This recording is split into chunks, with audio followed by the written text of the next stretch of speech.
बेदर्दी संगे चली है खेसारी, उनहिला भूखल बानी सावन सुमारी।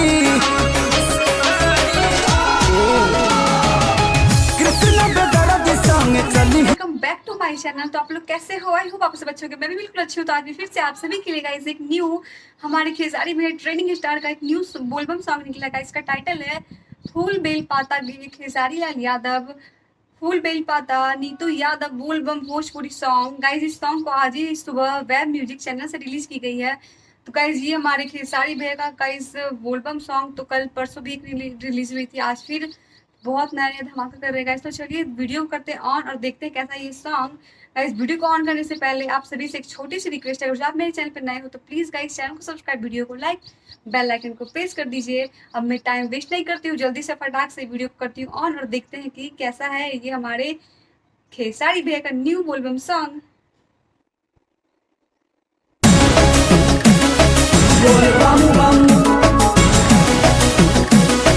जय जय शिव।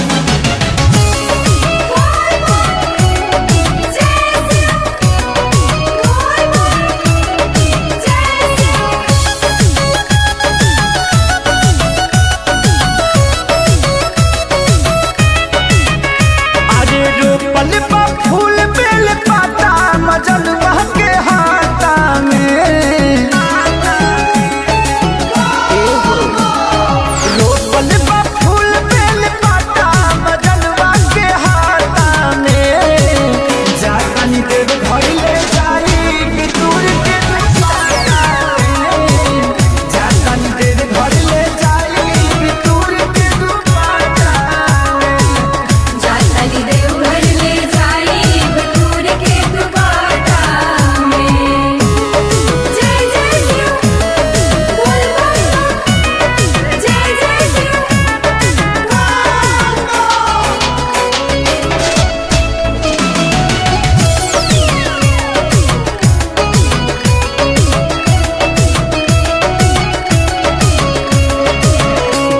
के माला धतूर भरपूर बा, पूजा बदिल से जवन हमारा महलूर बा। गेंदा के माला धतूर भरपूर बा, पूजा बदिल से जवन हमारा महलूर बा। अरे ठोक दे हमें भंगिया के ठेकुआ मिलाई के आटा में, जानी देव भइले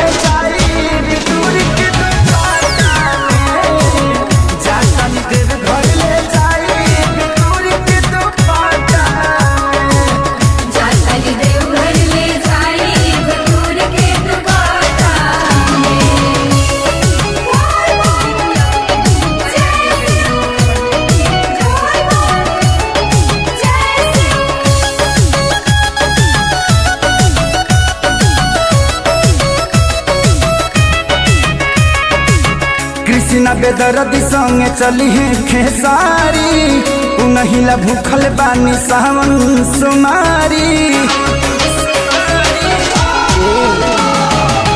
कृष्ण बेदर्दी संगे चली है खेसारी, उनहिला भूखल बानी सावन सुमारी।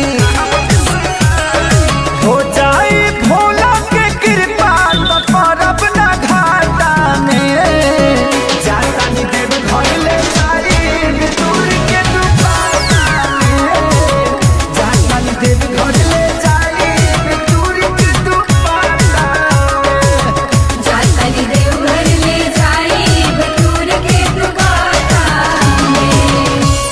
खाती कुछ मांग ले।